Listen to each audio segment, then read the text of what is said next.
Bonjour et bienvenue à Conteur de paroles. Aujourd'hui, je reçois un invité qui se dit conteur de chansons et chanteur d'histoire. Il a été nommé auteur-compositeur francophone de l'année à la 7e édition des prix de musique folk canadienne avec son deuxième album, Une lumière allumée. On rencontre Alexandre Poulain, ce conteur qui met en scène des héros de la vie quotidienne tout en musique et en poésie. Puis, je suis rentré dans ta vie, comme on rentre à la maison, après un long voyage de nuit, sans jamais voir l'horizon. J'ai posé mes bagages au pied de tes grands yeux bleus, puis le reste du voyage, veux-tu qu'on le fasse à deux? Bonjour Alexandre, Salut. ça va bien? Ça va très bien, merci. Tu es chanteur, enfin auteur, compositeur, interprète et conteur. Mais dis-moi, qu'est-ce qui est arrivé en premier dans ta vie, la musique ou le conte? C'est sûr que c'est la musique à la base. Moi, j'ai grandi dans un univers qui était assez musical. Mon père jouait de la guitare, ma mère de l'accordéon. Puis je pense que c'est vraiment ça qui est venu me chercher en premier. Je te dis ça, puis probablement que j'étais en train de te mentir, et ça commence bien mal l'entrevue, puisque je dis n'importe quoi, mais les histoires, moi, quand j'étais petit gars, c'est quelque chose qui m'habitait déjà, comme tous les enfants, probablement, mais moi, j'avais un imaginaire hyper fort, puis ma mère encourageait beaucoup ça, elle me faisait des costumes, puis des affaires assez pour inquiéter mon père, en fait. Fait que je pense qu'au bout de tout ça, tu sais, le chanteur, le conteur, la musique, les histoires, ça s'est métissé pour faire un peu ce que je fais aujourd'hui. Est-ce que tu en écrivais même tout petit ou non? Oui, ouais. Même que ma première chanson, à l'époque, je ne joue pas encore de guitare. J'ai à peu près 8 ans, là, c'est assez vague. Mais c'était une histoire, mais que je chantais. Puis c'est vraiment une histoire qui est mauvaise, terrible. C'était l'histoire d'un gars qui se sauvait de voiture de sa blonde puis qui sautait en bas d'un pont. C'était n'importe quoi. En fait, c'est comme un film d'action. OK. Mais que je chantais à ma mère. J'avais une mélodie, tu sais, puis je me souviens encore, mais il n'y avait pas de refrain, rien. C'était vraiment comme un conte, une histoire. Puis je chantais ça. Puis dans ma tête, une chanson, c'était ça, tu sais. OK, avec toute une histoire puis un punch et tout. Exactement ça, ouais. Mais tu as été professeur de français et d'histoire avant de faire de la musique à temps plein. Quel a été le déclic? Qu'est-ce qui t'a dit, qu'est-ce qui t'a décidé à faire la musique à temps plein? Le vrai déclic, il s'est fait avant même que j'entre à l'université. OK. Après le secondaire, je trouvais ça un peu tôt pour lâcher l'école puis dire, OK, je fais de la musique à temps plein. Mais moi, déjà, je savais à 12 ans que c'est ça que je voulais faire dans la vie, tu sais. Fait qu'après le secondaire, je dis, bon, je vais quand même faire un cégep. Là, après le cégep, j'ai hésité un petit peu plus, mais pour faire plaisir à ma mère. Je dis ça pour rire, mais plus que ça, j'avais compris que c'était un milieu excessivement difficile, tu sais, puis que si je voulais me donner toutes les chances possibles, il fallait que je m'assure un plan B, tu sais. Parce que j'avais peur de me retrouver devant, par exemple, un premier contrat de disque qui n'est pas à la hauteur, mais tu sais, quand tu n'as pas de job, tu n'as rien d'autre. Exactement. Puis là, tu fais comme, OK, si je ne signe pas ça, j'ai rien, je vais signer ça, tu sais. Je me suis dit, allons me chercher une police d'assurance. Et c'est dans cette optique-là que je suis rentré au bac de 4 ans. Et ça faisait bien rire. 4 ans quand oui, même. il faut le faire. Mes amis, avant chaque examen, ils me disaient, tu dois être stressé. Toi, anyway, tu veux même pas faire ça dans la vie. T'sais. Puis c'était vraiment ça. La journée que j'ai eu mon diplôme entre les mains, je l'ai mis sur une tablette. Puis j'ai dit, je n'enseignerai jamais de ma vie. Non pas que j'aimais pas ça, c'était juste, là, j'ai mon plan B. Là, je fais de la musique à temps plein. Et 3 mois plus tard, je fais de la suppléance déjà. Okay, ouais. Puis là, tu fais de la musique à temps plein depuis combien de temps? Ça va faire presque 5 ans maintenant que je gagne ma vie comme ça. Okay. Ouais. Puis on sait que les conteurs mettent en scène tout un univers dans lequel ils plongent les spectateurs. Toi, quel univers est-ce que tu essaies de créer, autant musicalement que dans tes histoires? Bien, musicalement, je te dirais que tout ce que je fais tourne autour du folk. C'est bizarre parce que souvent, on a tendance à penser que la musique folk, c'est jouer de la guitare puis de l'harmonica, tu sais. Mais au-delà des sonorités folk, dans l'écriture, il y a quelque chose de très particulier au folk, qui est de, un, conter des histoires, et de deux, plus souvent qu'autrement, se mettre dans la position de la personne qui vit l'histoire, donc écrire au jeu. Okay.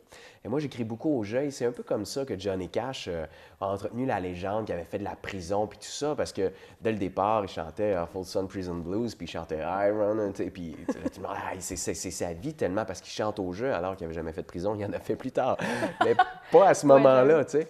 Fait que le folk, c'est ça, c'est pas juste la sonorité, mais c'est une façon de se mettre en scène et tout ça, fait que...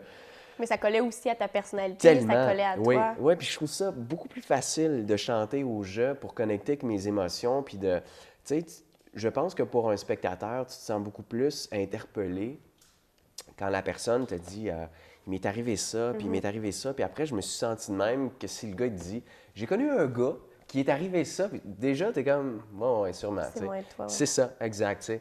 Fait qu'à ce niveau-là, je me mets en scène, mais pas toujours. Tout à l'heure, avant que l'entrevue commence, on parlait d'une chanson comme Martin, dans laquelle je me mets pas en scène, mais qui est vraiment une espèce de conte de là, mafia. on tombe plus dans le conte aussi. Exactement ça, voilà. Mais qu'est-ce qui t'inspire? C'est-tu vraiment des trucs autour de toi? Est-ce que c'est de ta génération? Qu'est-ce qui t'allume vraiment de... Je te dirais que mes champs d'inspiration se recoupent beaucoup d'une chanson à l'autre, même d'un album à l'autre. Je pense que le temps qui passe, c'est quelque chose qui m'obsède inévitablement. Une espèce de cycle entre la vie et la mort qui touche aussi au temps qui passe. C'est un questionnement que tout le monde se pose aussi en même temps, donc on peut encore être touché. Oui, voilà. Je pense à une chanson comme La Grande Quête, qui est ça aussi vraiment un conte que tu peux lire d'un bout à l'autre sans musique. C'est un peu intemporel aussi. On l'écoute dans 10 ans, ça va être le même affaire. Exactement. Donc tout ça, je te dirais que la quête du bonheur, pour moi, c'est une thématique qui est récurrente dans ce que je fais aussi. Et encore là, ça recoupe le temps qui passe, après quoi on court, à quel moment on arrête de courir, à quel moment on comprend que ce qu'on cherche, on l'a déjà,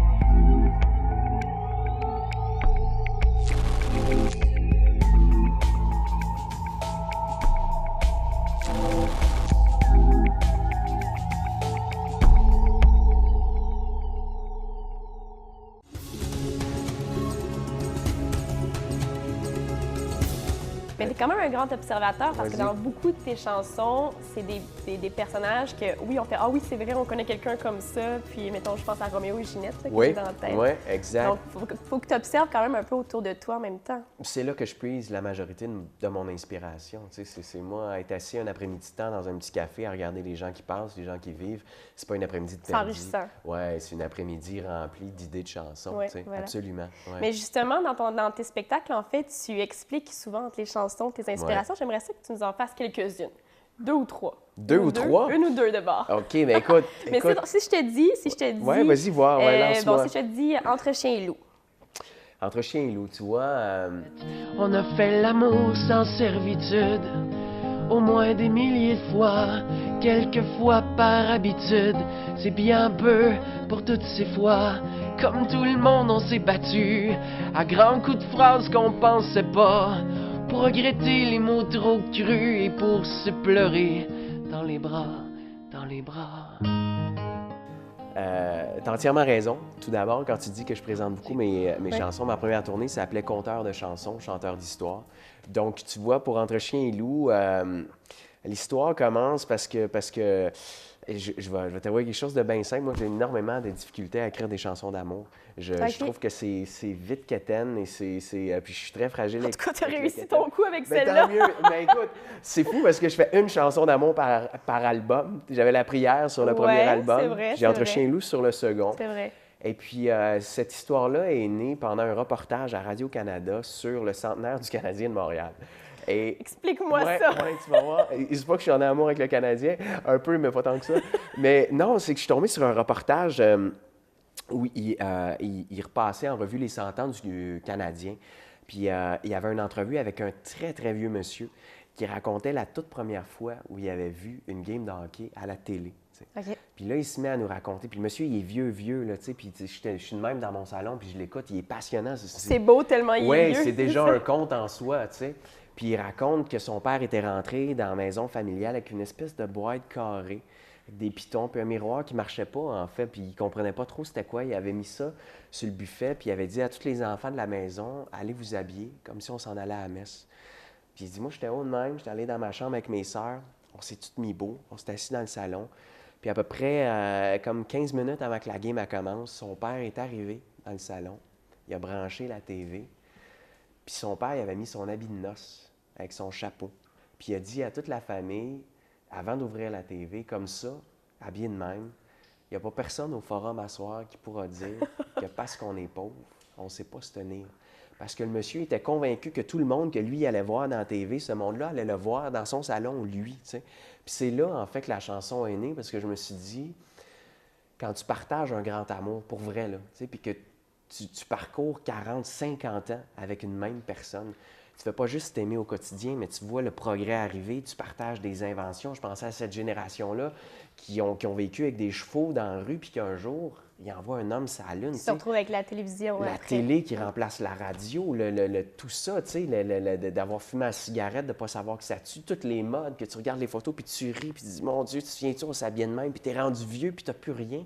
Puis aujourd'hui, Sinon, c'est tellement l'autre, tu rendu sais, rare aussi ouais, qu'on voit t'as tellement autant raison. de... Oui, on le voit pratiquement plus. Je t'en parle, j'ai des frissons. Nos en grands... fait, tu sais. On voit nos grands-parents, finalement. Exactement, oui. C'est- C'est là que cette chanson-là est née, en fait, que j'ai fait, OK, une histoire d'amour, c'est pas juste une histoire entre deux personnes, c'est une histoire à travers le temps puis les époques C'est qui vrai. s'inscrit, tu sais. Et c'est ce soir-là que j'ai écrit Entre chien et loup. Ouais. Si je te dis maintenant, l'écrivain, L'écrivain, écoute, tous les gens pensent que c'est un prof qui m'a inspiré cette chanson-là, et bien non, c'est un élève à l'époque où j'étais où tu prof. étais enseignant. Ouais, Bon, ça t'a voilà. servi à ça. Vraiment, entre autres. Oui, c'est à cette époque-là où j'ai eu un élève, je vais te faire l'histoire rapidement, mais ce jeune-là a toujours eu comme un 85 de moyenne générale, et vers la fin de l'année, il a vraiment chuté de façon drastique. Et j'évite le cliché, mais c'était ça, ses parents étaient en train de se séparer, et la journée même de l'examen final, qui compte pour 50 de son année, ses parents sont en cours, non pas pour savoir qui va avoir la garde, mais pour savoir qu'il ne l'aura pas, tu sais. OK. Et je corrige l'examen de cet élève-là et j'ai de la misère à reconnaître sa calligraphie tellement je vois que ce matin-là, il n'était pas là, tu sais. Et au bout du compte, il y a 48 à la fin de l'année. Je décide de trafiquer sa note et d'inscrire 62, tu sais, parce que je ne peux pas imaginer qu'un parent aussi cave peut avoir un tel impact sur ce jeune-là. Puis à l'époque, je sors de l'université, puis je sais que ça se fait pas. Mais en même temps, je me dis, écoute, si tu veux pas faire ça dans la vie, toi, tu veux chanter, une bad luck, le ministère de l'Éducation t'intente une poursuite, déjà, tu seras plus prof. Tu sais, tout ça se bouscule dans ma Ça tête. entache un tu sais, peu ta puis- crédibilité. Ouais, non, c'est ouais. ça. Je me dis, après ça va être fini. C'est ça. Mais je me résigne pas, tu sais, à trahir cet élève-là qui mérite pas ça, tu sais.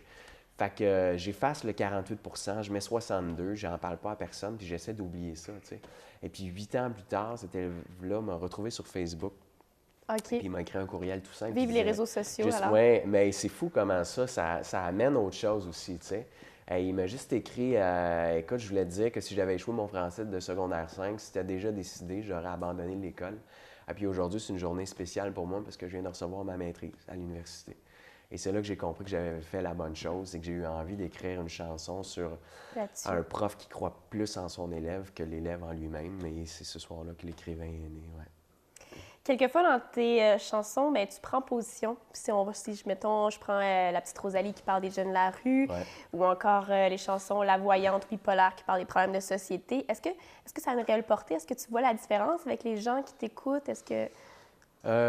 Oui, je le vois, c'est-à-dire que La petite Rosalie a été sélectionnée pour être la chanson thème de la campagne de financement des travailleurs de rue dans ma région Mais que tu natale, soutiens à Sherbrooke. aussi, je Oui, pense. exactement. Je suis porte-parole depuis 3 ans. Et c'est plus à ce niveau-là que je le vois. En même temps, tu sais, je suis conscient qu'une chanson, ça change pas le monde. Tu sais, même si quand j'étais plus jeune, j'y croyais. Aujourd'hui, je sais que c'est une goutte d'eau dans l'océan, mais en même temps, il y a un dicton qui dit que, à un moment donné, il y a une goutte d'eau qui va faire déborder le vase. Tu sais. Fait que c'est dans cette optique-là que je vois ça. Puis, tu sais, oui, je vois l'impact, c'est-à-dire que, ouais, il y a des gens qui viennent me dire, « Ah mon Dieu, moi je vis dans la rue, cette toune-là, elle me rejoint, puis tout ça », mais de là à dire que je vois vraiment que ça fait une réelle différence, je pense pas. Je pense que c'est un coup d'épaule de plus à la roue qui, je souhaite, va en amener un autre. C'est vraiment un effet de boule de neige que je cherche à faire avec ça et non pas dire, tiens, j'arrive avec un constat. Et, Ben voilà. tu sais, même La petite Rosalie, c'est plus une chanson dans laquelle je me pose plus de questions que... Mais ça fait réfléchir, en Ben, tout cas. tant mieux, beaucoup. tant mieux. Mais je crains toujours l'aspect moralisateur de tout ça qui fait, d'ailleurs, cette chanson-là a beaucoup évolué parce que c'est une vieille chanson pour moi. Et quand je l'ai enregistrée sur le premier album, il y avait beaucoup de bouts qui étaient justement au-dessus et où j'accusais pour me rendre compte avec la maturité, tu sais, que je fais la même affaire que le monde. Donc, cette chanson-là est devenue au jeu, tu sais, et je fais ça. Et c'est vrai que je fais ça aussi, tu sais. Fait que c'est le fun d'avoir une distance sur ce que tu fais aussi parce que, ouais, quand j'avais 17 ans, j'étais bien... je me trouvais bien fantasque quand je relis ce que j'écrivais. J'étais comme, hey boy, mon homme! Alors qu'aujourd'hui, c'est ça, je suis dans le même bateau que tout le monde, je me pose des questions et j'aspire à trouver certaines réponses et certaines solutions fait. aussi. Tu sais. Tu es allé en Europe, souvent en fait avec des spectacles et tout. Est-ce que tu as eu le temps de voir si le conte avait la même résonance là-bas qu'ici? Ouais, le conte est... Ben, écoute, je vais te dire, je parlerai pas de conte, je vais te parler de chansons avec un grand C. OK. Parce que, encore ici, ça m'arrive en entrevue de me faire dire pourquoi tu fais des chansons, pas de refrain, ou tu as des longues chansons, hein? Parce qu'ici, on est canvatisé, c'est pas un reproche que je fais, c'est plus un constat. Tu sais, on a grandi tellement proche des États-Unis que moi-même, à 12 ans, j'écoute des artistes anglophones dont je connais absolument Mais rien. c'est sûr, on a une influence qui est là, puis on n'a pas le choix, Ben, c'est on fou. vit avec ça. Exact. Puis combien d'artistes anglophones sur lesquels j'ai trippé, j'ai aucune idée de quoi la chanson parle. Je fais juste ah, c'est bon ça, mais ça veut dire quoi? C'est que j'écoutais que de la musique. Alors ici, on a grandi avec la musique, et là-bas, en France et en Europe, on grandit avec la chanson. Qu'on pense à Brel, Brassens, Aznavour, Ferré, Félix Leclerc. Tous ces gens-là ont tous des chansons qui n'ont pas de refrain, qui sont très longues. Je pense à Leclerc avec Le Petit Bonheur. C'est une chanson qui n'a pas de C'est vrai? refrain. Jamais en France, on me dit t'écris des chansons, pas d'histoire. Tu veux nous dire d'où ça vient, ça? Ou... Jamais, tu sais, c'est comme je fais de la chanson. Ils prennent, Pour eux, puis, je fais de la chanson. OK. Tu sais. J'arrive sur scène et déjà, c'est. Puis aujourd'hui, on parlait des réseaux sociaux puis tout ça, mais ça fait en sorte aussi que. C'est comme ça que je me suis retrouvé en France, parce qu'on a vu des gens sur Facebook reprendre mes chansons avec l'accent français. Puis j'étais comme, ah, c'est bizarre. Ah, pour vrai? Ben oui, ça a commencé comme ça. Ils reprennent. Bon, ouais, OK. Ouais, puis là, on est allé voir, puis là, je fais, OK, ce gars-là, c'est un vrai Français, j'y écris. Ouais, on a tes albums ici, d'amis qui sont. Puis ça a commencé C'est vrai? comme ça, il y a 2 ans et demi. Et là, je me suis mis à aller en France de plus en plus souvent, à faire des petits shows, des plus gros shows, et à me construire un public là-bas. Et là-bas, il y a une résonance instantanée qu'il n'y a pas nécessairement ici dès le départ, parce que justement, cette approche-là avec la chanson est inscrite dans leur gène et dans leur culture, ce qui n'est pas le cas ici. Tu sais. Mais justement, avec les réseaux sociaux, je voulais te demander, c'était ma prochaine question, avec toute la technologie, justement, les blogs, les textos, c'est quoi l'avenir de la parole, du conte même ou du folklore québécois, d'après toi? C'est large, mais d'après toi. Ouais, ben c'est parce que tu peux toujours voir le problème ou la solution. Moi, je le vois un peu comme ça. Tu sais, même pour la musique, c'est ça. Tout le monde dit on se fait voler nos chansons, nos albums. On vend plus de disques parce que le monde, ils l'ont gratuit sur Internet. C'est vrai. Mais en même temps, moi, j'aime mieux essayer de chevaucher cette bête-là qu'est l'Internet que me laisser avaler par elle. Tu sais, puis il y a moyen de le faire. C'est ce qui me permet d'aller en France. Mais c'est l'attitude optimiste, Puis, je crois, aussi, ouais, ben, qui, composée avec ce qui... Exactement. Tant que tu te bats contre un monstre comme ça, tu perds de l'énergie parce que le monstre est plus fort que toi. Tu sais. Fait qu'utilise-le. À ce niveau-là, je pense que à l'époque, le conte était là pour garder vivant nos histoires folkloriques, une espèce de culture qui était très traditionnelle. On dit au Québec, mais ça a toujours été comme ça. Il y a des tribus en Afrique qui ne vivent leur histoire que par le conte et qui se transmettent le conte C'est sûr, il n'y a pas d'une juste ici qu'il y a du génération à conte l'autre. non plus. Non, exactement, tu sais. Puis ça n'a pas la même portée, mais je pense que les réseaux sociaux et l'Internet vont permettre d'immortaliser ça d'une certaine façon et peut-être de faire évoluer ça aussi à un certain moment. C'est ce qu'il y a de beau dans la culture, il n'y a jamais de point final à rien, tu sais. On peut toujours réinventer ce qui a déjà été inventé. Mais ça se fait continuellement. Exactement. J'ai même fait avec La Cigale et la Fourmi sur le premier album où je Oui. revois la fable de La Fontaine à ma façon, tu sais, puis... Avec ouais. des références actuelles aussi, Exact, artistes. exact. Ouais, moi, je pense que non, ça peut juste permettre au conte de rester vivant. Mais je suis obligé de t'avouer aussi que pour moi, le conte n'a sa réelle portée que, à la limite, devant un feu de camp, avec un petit auditoire. Puis c'est ce qui est beau du conte. C'est la parole, d'une parole à l'oreille, tu sais. Puis Fred Pellerin le fait si bien, tu sais. Ouais. Je trouve qu'il ramène ça aussi. Il nous a permis Ouais. de conscientiser c'était quoi la richesse de tout ça, tu sais. C'est le message qui est caché dans l'histoire, mais c'est aussi comment tu racontes ton histoire, tu sais. Ouais. Merci beaucoup, Alexandre Poulain. Ça a été un plaisir.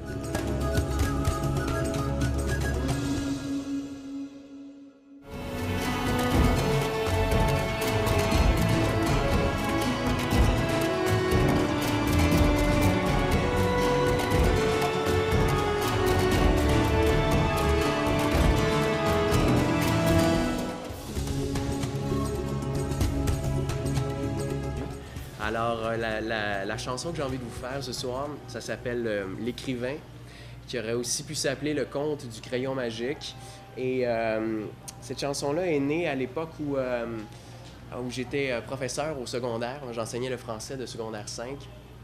Et puis, j'ai eu un élève à la toute fin de l'année qui, sur son bulletin, a eu 48 %. Et j'ai décidé de trafiquer la note et de mettre 62. parce que c'est un élève qui, toute l'année, avait eu environ 85% de moyenne générale.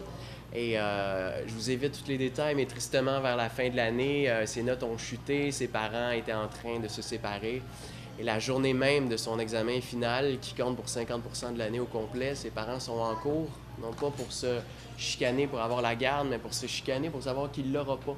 Parce que les deux parents n'ont pas envie de le prendre sous leur aile. Et moi, ça m'a marqué dans mon rôle de prof. Et je me souviens que je corrigeais sa copie d'examen, puis j'avais de la difficulté à reconnaître son écriture, tellement ce matin-là, il n'était pas là. Alors, je suis allé rencontrer mon maître de stage associé pour y parler de ça. Et j'ai pas réussi à lui raconter parce que j'avais tellement peur qu'il me dise de ne pas trafiquer sa note que j'aimais mieux pas lui dire. Et quand je suis arrivé à mon bureau, j'ai effacé la note, je l'ai trafiquée et je ne l'ai pas dit à personne. Et pendant 8 ans, j'ai gardé mon secret bien caché jusqu'au moment où le progrès est rentré dans ma cour, puisque j'étais sur Facebook, cet élève-là m'a retrouvé. Et il m'a écrit un courriel tout simple qui disait je veux juste te dire que si j'avais échoué mon français de secondaire 5, j'aurais abandonné l'école. Et aujourd'hui, je tiens dans mes mains ma maîtrise de l'université que je viens tout juste de recevoir. Et c'est là que j'ai compris que j'avais fait la bonne chose et qu'est venue l'envie d'écrire cette chanson-là, l'écrivain, ou pour ce soir, appelons-le le conte du crayon magique.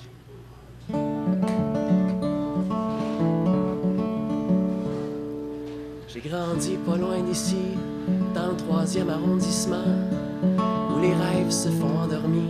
Une fois debout, on n'a plus le temps. Mon père gagnait sa vie à l'usine de Camaro, pareil comme son père avant lui, même qui posait le même morceau. Ma mère faisait des ménages, moi je rêvais d'être écrivain, et puis de pelleter des nuages pour que le soleil brille enfin. Mais j'étais si mauvais à l'école que je pensais pas que j'y arriverais. J'étais pas de ceux qu'on traitait de bol, même quand je donnais tout ce que j'avais. Mais il y avait Monsieur Desilets, un prof fin et disponible, qui m'avait pris sous son aile et croyait en mon talent subtil. Dommage, ça n'allait rien changer, je coulerais le test du ministère. Lundi, j'enverrais mon CV à l'usine de mon père.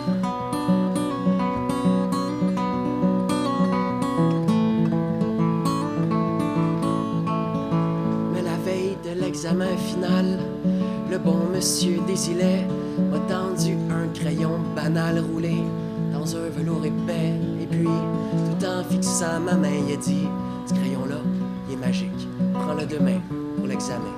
Et c'est les réponses et les répliques. Je suis pas du genre à croire tout ce qu'on me dit, mais mon prof inspirait confiance. Puis je voulais croire un peu aussi. J'avais peut-être encore une chance. D'ailleurs, à la seconde où je l'ai pris, j'ai senti comme un changement. Je vous jure que je vous compte pas de menterie, non. Le crayon était vivant. Et contre toutes mes espérances, il écrivait pratiquement tout seul. Sans blague, ça avait presque pas de sens de le voir danser sur les feuilles. J'ai donc passé mon examen comme un petit test de routine, avec quelque chose comme 80, presque aussi haut que mon estime. J'aurais dû rendre le crayon, j'étais quand même pas un voleur. Mais pour une fois que je me trouvais bon, puis que l'avenir était en couleur, j'ai mis le stylo dans ma poche, puis je suis parti en courant. La conscience aussi lourde qu'une roche qu'on brise pour en faire du ciment. Et au fil des années, je suis devenu l'auteur que j'espérais. J'ai même vendu dans le monde entier tous mes bouquins et mes essais, mais avec le sentiment étrange qu'au fond, j'avais rien accompli. Le crayon vainquait les pages blanches, moi, je n'étais que son outil. Je me suis mis à boire plus qu'il ne faut pour oublier que je n'étais rien, que je roulais dans une Camaro sur laquelle mon père s'usait les mains. En plus, j'avais toujours peur qu'on me vole mon précieux crayon, ou que me dénonce mon professeur. Le sang serait vraiment fini pour de bon.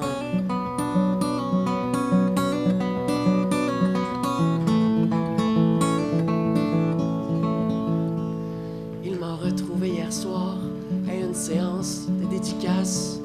Tout autour de ses yeux noirs, le temps avait laissé sa trace. Je lui devais mon succès et des excuses comme de raison. J'ai dit Monsieur Desilets, vous venez chercher votre crayon. Il m'a souri tristement en disant « T'as toujours pas compris? Il est dans ta tête ton grand talent. Le stylo venait de chez Uniprix. Laisse-moi te regarder maintenant. Je suis si fier de toi. Y a pas un seul de tes romans que j'ai pas lu au moins 3 fois. Moi je me suis levé d'un coup, j'en croyais juste pas mes oreilles. J'ai pris mon vieux prof par le cou. La vérité me donnait des ailes tellement qu'en arrivant chez moi, j'ai jeté le stylo par la fenêtre. La lumière brillait sur les toits et les mots dansaient dans la tête. J'ai pas fermé l'œil de la nuit, non, j'ai écrit sans m'arrêter. Le nombre de feuilles que j'ai noircies, je pourrais même pas les compter. Ça raconte l'histoire d'un petit gars qui a tellement pas confiance en lui, qui trouve plus facile de croire qu'un crayon peut faire de la magie. Car dans le 3e arrondissement, les rêves volent pas très haut, on les laisse traîner sur un banc devant l'usine de Camaro. Et comme on entend la machinerie crier jusque dans le cours d'école, on comprend vite dès qu'on est petit qu'il y a juste les oiseaux qui s'envolent.